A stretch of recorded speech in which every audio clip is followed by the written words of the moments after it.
Okay, good evening, everybody. This is my first official podcast. I had planned on going live and really starting my story, but YouTube makes you wait a full 24 hours before you can go live. I did not know that. So tonight might not be a full hour. It's kind of just going to be an introduction to my story. I'm going to give you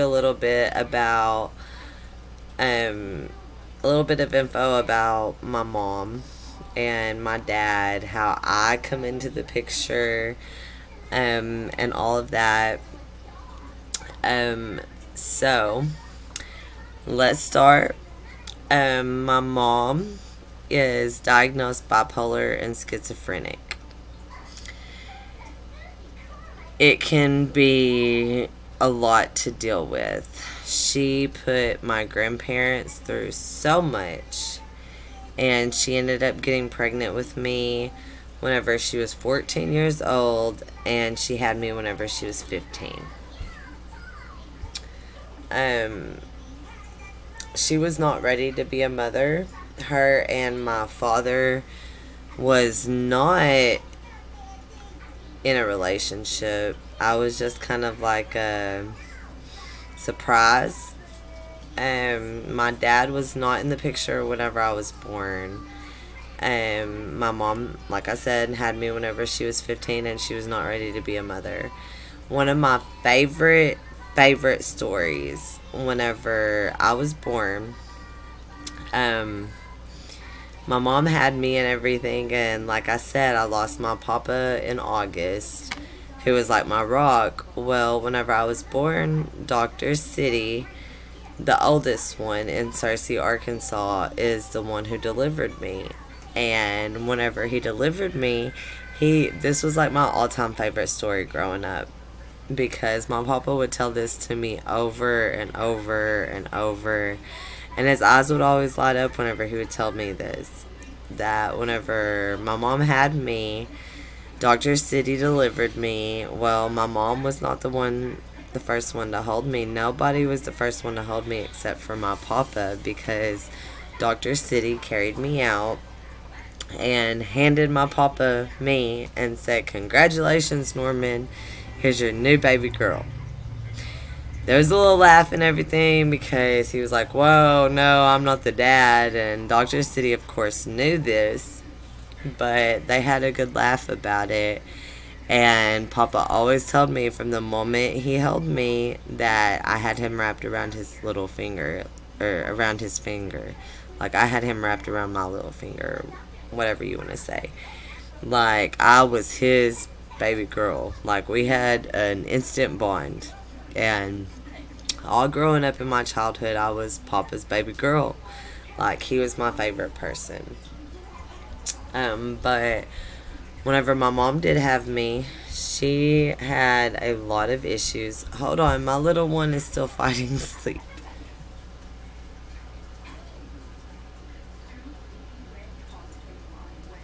Hold on a second. She fights me every night about being in bed. She should be asleep by now, but like I said, it's a battle every night. Something we're trying to get under control. Hold on.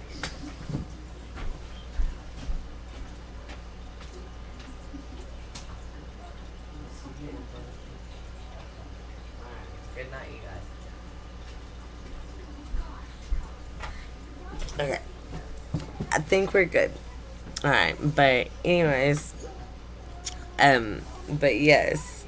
So my mom was not ready to be a mom. She liked to run around with her friends a lot, and she was always giving my grandma and my papa a bunch of, part of my language, hell. Okay, like, I don't remember a lot about my mom then. I remember memories with my grandparents. I remember we stayed with who I ended up calling Papa Jeff for a while.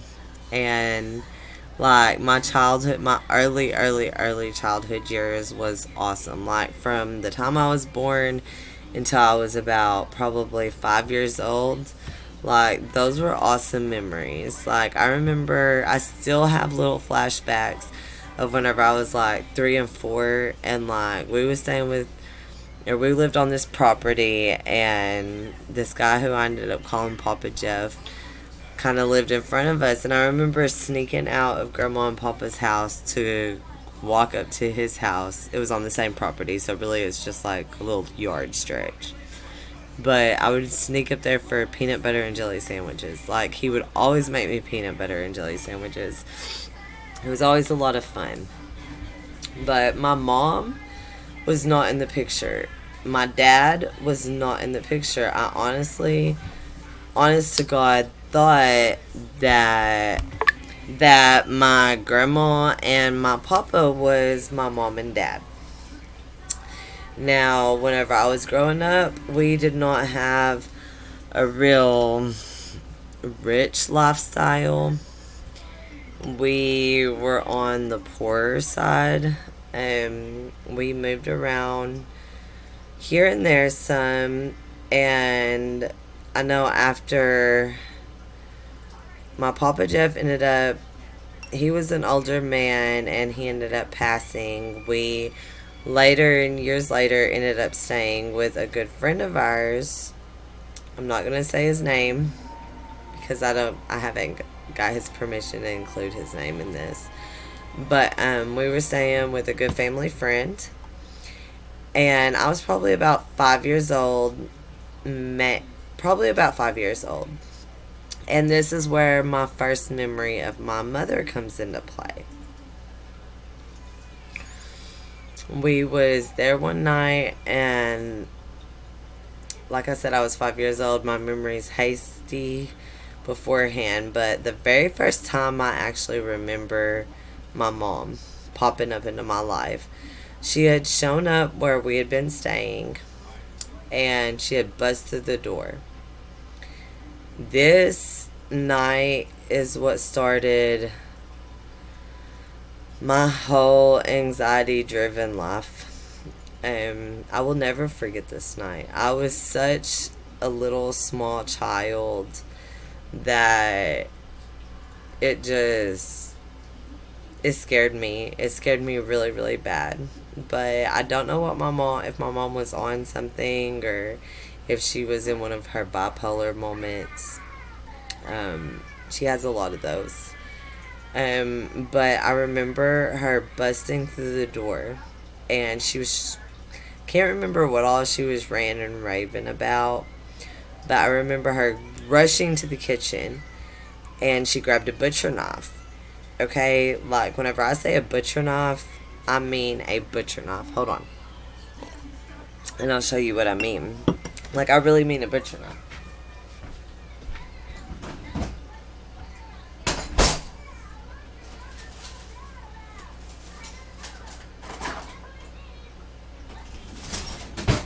Like, she grabbed a knife like this. Okay, you see it? Knife. Butcher knife. Alright, so she grabbed a butcher knife, and she started going after my grandmother with it. A 5-year-old little girl. And that was the very first memory I had with my mother. She scared the living heck out of me. And she chased my grandmother around the kitchen and the house with it.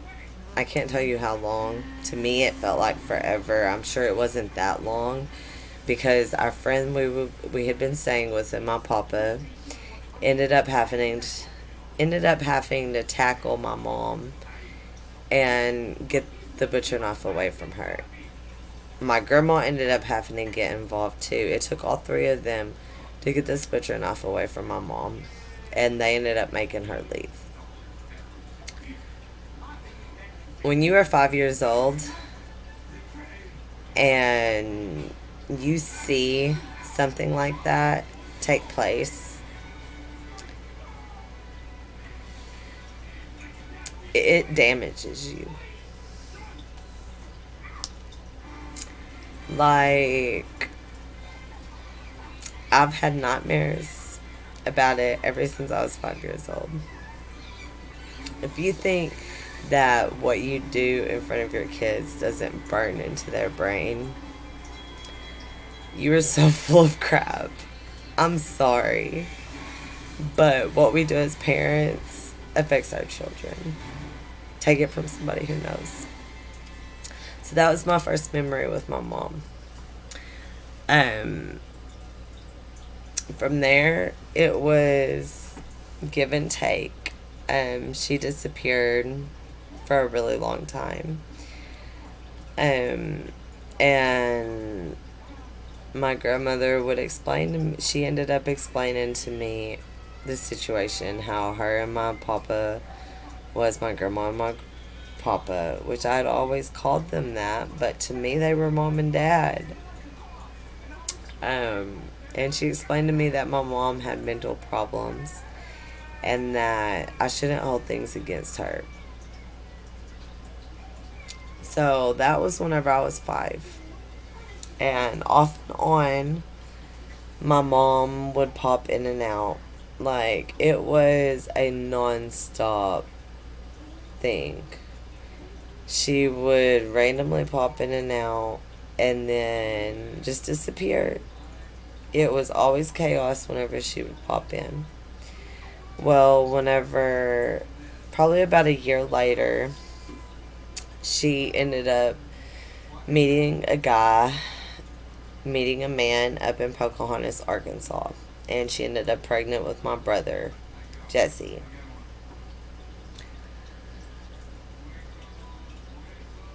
The guy that she ended up marrying was kind of his family was a dominant family in Pocahontas. They're very, very well known, very well respected. But the man and some of the people my mom ran around with, they was very, very proactive in drugs. Drugs become a huge thing. Well, my mom wanted to impress the man she had gotten with, and she fought for custody rights for me. I was probably I was about 6, and later, at the end of 5, 6 years old, somewhere around there. But she fought for custody rights for me, and she was able to get visitation rights for every other weekend. So every other weekend, I would go and visit my mom. She would come and pick me up. I would go and spend the weekend in Pocahontas. She would bring me home.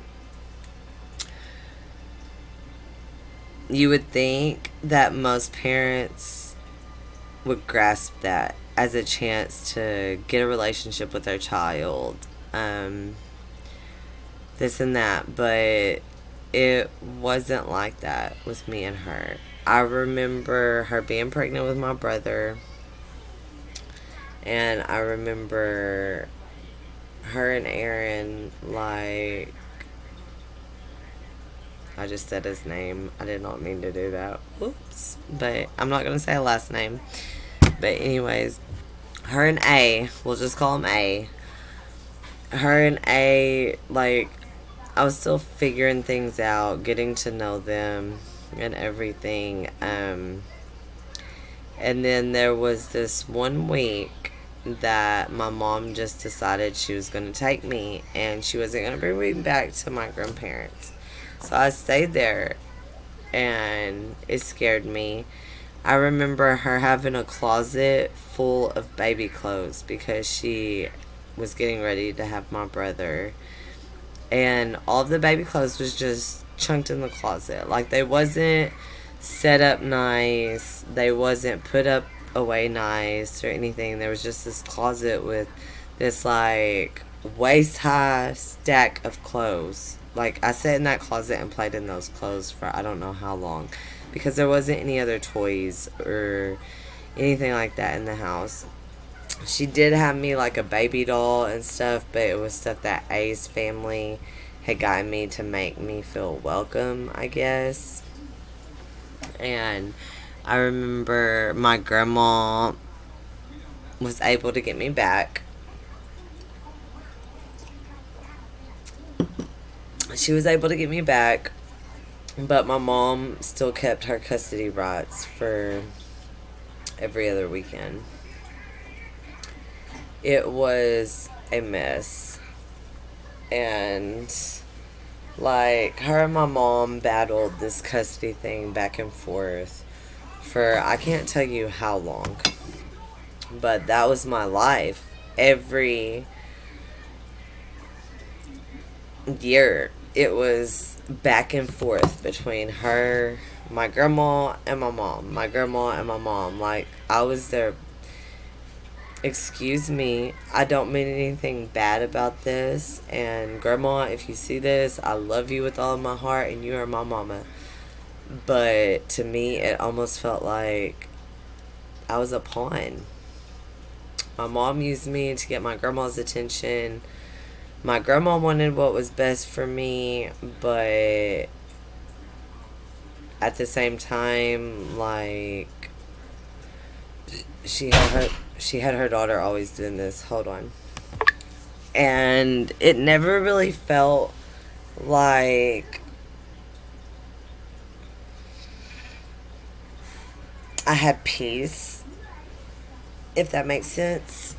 It was very, it was always really, really, really intense.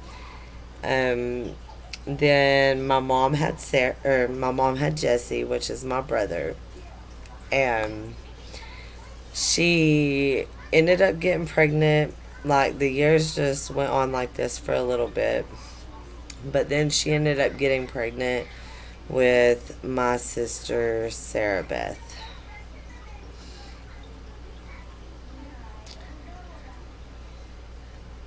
When she was pregnant with my sister Sarah Beth, she ended up getting full custody of me, and I had to live with her for a little bit. It wasn't very long, thankfully, but I did have to stay with her in a little while in Pocahontas. While I stayed with them in Pocahontas, I learned what it meant to have parents who was drug addicts. I remember being 7, 8 years old, and 6, 7, 8, and I was watching my brother. I remember us always being left in the car because they had to run somewhere and get out of a friend's house to get something, while me and my brother sat in the car. Itty bitty kids. And we'd sit there for what felt like hours. I remember seeing her go through so much domestic abuse, like, it was unreal. I think the main night that I was the scaredest was, y'all's gonna have to excuse me if I start tearing up. Like, I'm sorry, okay? Y'all have to realize this was my life. Like, this is the crap I actually really lived through. But I remember one night that Aaron had attacked my mom, and he had grabbed her, like, right here. Okay? You hear what that does to my voice? Hello? Yeah, you hear it? Okay? That's barely pressure. But he had grabbed my mom by this and picked her up and slammed her into the wall. Like, her feet was not touching the floor. Like, he held her there. I was scared to death. Though that type of stuff is stuff that a child should not have to live through. Like, that is all from the 6, 7, 8. Like, that's my memories. Like, that is my memories, okay? It's really, really upsetting. There was so many nights that things like that happened, and they'd always have a big crowd full of people at the house. They'd all go back in their back little bedroom, and us kids would just be doing whatever we was doing. I don't remember having family dinners and all of that. And then, so that went on, off and on. Now, whenever my mom got full custody, you have to excuse me, I've been sipping on a little bit of wine. But whenever my mom got full custody, I was probably about 7.5, 7.5. So all of this was going on. Well, by the time my mom had Sarah, I was 8 years old. She still had full custody. But the night my mom had my sister Sarah, I don't remember being at the hospital with her. I don't remember seeing her at the hospital. I remember that we had rushed her to the hospital because her water had broke in the grocery store. But from there, like, I never went into the hospital with her. Aaron had taken her. I keep saying his name. A had taken her to the hospital, and they'd ran in. He had come back out. My mom had stayed at the hospital. I did not know what was going on. I had no idea about labor, what it was like to go into labor or anything at that age. Like, I had no idea about the process of having a baby. I knew it looked like my mom had peed all over herself in the grocery store, and I thought something was going wrong. But we had taken her to the doctor. Her and Aaron had gotten out. Me and my brother had stayed in the car. That's how it always was. And that was the end of that. Well, okay, so Aaron ended up coming back out and we left. Now, like I said, his family, I keep saying his name. I'm not supposed to do that. Hopefully nobody gets mad. I'm sorry. He's actually doing a lot better now as far as I'm aware. I have no idea about where his life is, so please do not judge him based on what I am talking about. But anyways, A had come back out and we had left. Well, that night, while my mom had Sarah Beth, he took us to another woman's house. And it's that dope life. This is what it causes. Like, his wife was in the hospital having his daughter. We were at one of my mom's really good friend's house, and me and my brother was sent to the back bedroom to sleep. We stayed there most of the night, and Aaron and my mom's really good friend, and my mom's really good friend was doing their thing while my sister Sarah Beth was born. We didn't go back to the hospital until it was time to pick them up.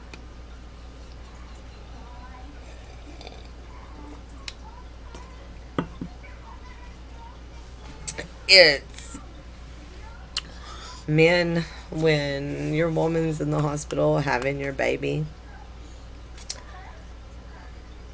it's your duty to be there beside them. I can't say that I blame my mom for all of her emotional problems, because she has went through a lot because of her choices. She's supposed to be on medicine because of her bipolar and schizophrenic, which she does not take. And then you mix in drugs, it makes it worse. And then that leads you to choosing people who do not care about you. They do not care about you, and they lead you down roads you should never be on, and they don't care to hurt you. And that is where my mom has been her whole life because of her choices. Because of the choice that she won't stay on her medication, because of the choices of her meandering in drugs. Like, so she was in her 20s giving birth to my sister Sarah Beth, and her baby girl's father was out screwing her best friend with her other two kids sleeping in a back bedroom. I had no idea my sister was being born. After that, things got intense. They were always arguing and fighting, like always arguing and fighting. I remember them splitting up, and me, my mom, Jesse, and Sarah ended up in these apartments in Pocahontas. I remember Aaron A. My bad, I'm sorry. A coming and snagging my newborn sister one night. Like, she was probably only like 3 or 4 months old, and he come and just grabbed her, like no car seat, nothing, come and stole her from my mom, which really, I don't know if you can say it was stole because they were married, but literally like just kidnapped her without a car seat, no diapers, nothing, just grabbed her and chunked her in the front seat of his car at the time and took off. Now, I don't know about you, but I have babies now. I have 4 of them.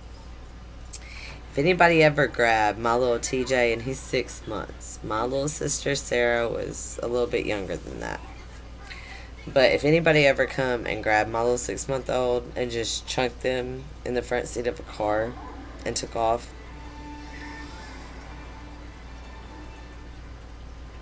like, you you would never see such a pissed off moment. Like, I would come unglued. Like, that dude would be like, no, I would not tolerate it. My mom was not like that. Yes, she ended up, the police were called. I think a neighbor called the police, but she was not like, she wasn't worried about her baby girl. She was worried about the man. And then living in these same apartments a few months later, these were really, really bad druggy apartments, okay? Like, you saw things there every single day. Like, I'm just touching base with a few of the things I saw with my mom during that time, okay? But you have to realize, like, these apartments were bad. There was one night that I remember a guy busting in, okay? Like, we had a deadbolt and everything, so how he got in, I don't know. Maybe my mom let him in. But the dude ended up in our apartment talking about how he was Superman. And he was here to save the whole world, and how he was going to save us, and this and that. Like, yeah, he was a major, major, major, really weird guy, and he was way out there. And then one night, I remember this is all within like a short time frame of one another. Like, I went through all this stuff very, very quickly around the time I was 8 years old, okay? But I also saw a man shot one night. I'm not exactly sure what the major deal was. I'm assuming it was some kind of drug thing. But there was a guy, he was a big heavy set guy, and he lived in the apartment right across from us. He was really good friends with my mom. And I remember one night that he had got shot. Like, And I remember how the police were called and everything, and that scared me. I went through so much in this apartment complex, like it was unreal. And I still have nightmares about this stuff. Like, this stuff is like embedded in my brain. Like, my not trusting people, like, I really do not trust people, like, at all. Hardly at all. Like, it takes a lot for me to agree to trust someone. Most people start out trusting people, like, right off the bat. I don't trust anybody. Like, absolutely nobody. Because of this. Like, you have to prove you're trustworthy to me for me to trust you. That's not the right way to be. It shouldn't have to be like that. But because of the life I've lived and the life I've been dealt, like, that's the way my brain works. I'm hoping to change that with my counseling. So yeah, like, all of this stuff is stuff I went through, and around that time I was 8 years old, like, that's a lot for an 8-year-old to process. A whole lot. Okay? Like, you realize how dangerous life is that young. It affects you your whole life. So we lived in these apartments and everything. Well, my mom ended up deciding she wanted to get away from Aaron. She had to get away from A.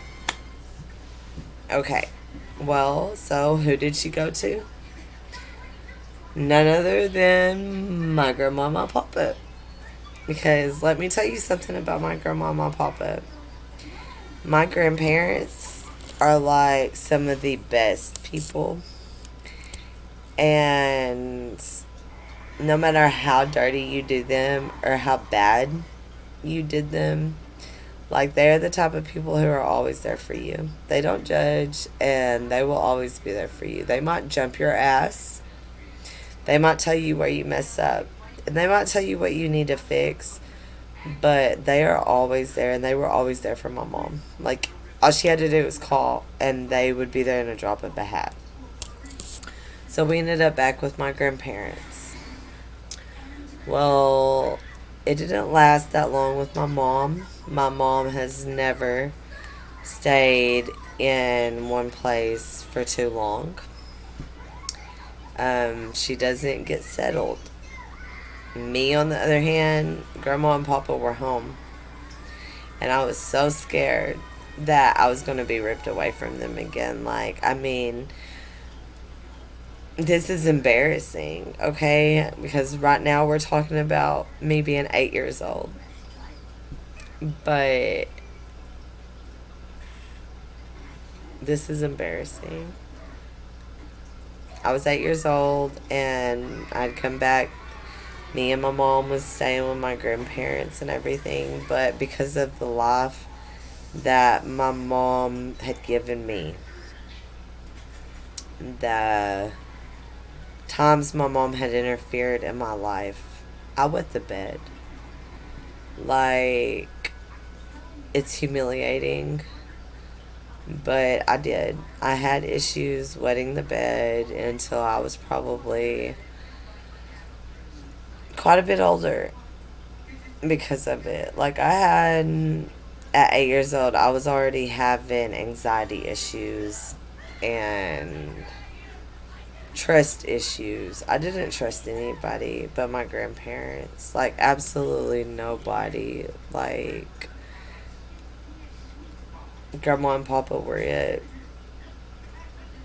And wetting the bed and nightmares and social skills, like, all of that was beyond me.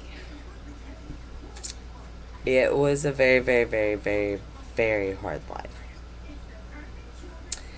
And we stayed with my grandparents for a little bit. Well, then my mom decided that she was going to go back to Pocahontas. She didn't really like it where we was at. I got scared all over again. Like, I did not want to have to go with her. But she pretty much told me, I'm leaving you here. I'm not worried about taking you. Which to me, that was awesome. Grandma and Papa was my mom and dad. I was happy to stay home with them. Like, super, super happy. But there was still a little piece of me that I didn't realize until later. It was like, but shouldn't my mom want me? Like, why does my mom not want to take me? Like, does she not love me like she loves my brother? She took my brother. What about me? What is it with me? But I was home and I was happy. She hated, like, absolutely hated seeing how happy me and my grandma and my papa was together. Like, she could not stand it. And she'd always do little things here and there. She'd always try to start some kind of drama or this or that. The very first time I ever remember getting into an actual fight, like fist fight, like, I mean, bump up your fist, like fist fight, I was 9 years old.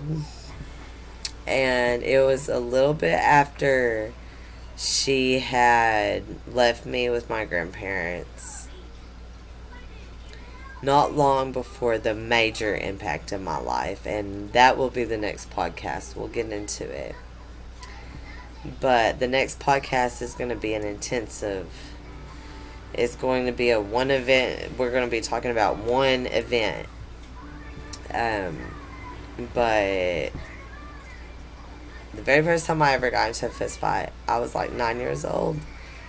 And the very first person I ever fist fought was my mother. Let that sink in. A 9-year-old little girl fist fighting her mother. She had come and visited us at my grandma and my papa's. And I can't remember what caused it, but I remember saying something to her, and it made her mad. And I remember running out into the yard, and me and her ended up getting into it, and she jumped on top of me. 9 years old, a 9-year-old little girl, and your mom, a full-grown woman, jumps on top of you. Let that sink in. Like, you want to talk about pain? Like, that was my life. Hello, Moto. That was my life. And that was normal to me. It wasn't out of the blue. It's what I had come to expect from my mother. 9 years old, fist fighting your mama. Because I can't tell you the reason. No 9-year-old should have to be scared of their mother like that. So, yeah, that was my reality. That was my life. My mom would pop in anytime she felt like it. And not only was she mentally unstable, but she was also very, very much intoxicated on some type of substance most of the time. It was very, very chaotic, drama-filled, unstable. That was my childhood. Tonight, this is where I'm going to stop it. Tomorrow, I will get into the biggest event that changed my life the main event that changed my life, and it will be tomorrow night's podcast will be strictly on that event alone because it's so huge. So huge. There's a lot to talk about with it. So I'm glad you've hung out with me this long. Tonight's a short one. We're only going on almost 41 minutes.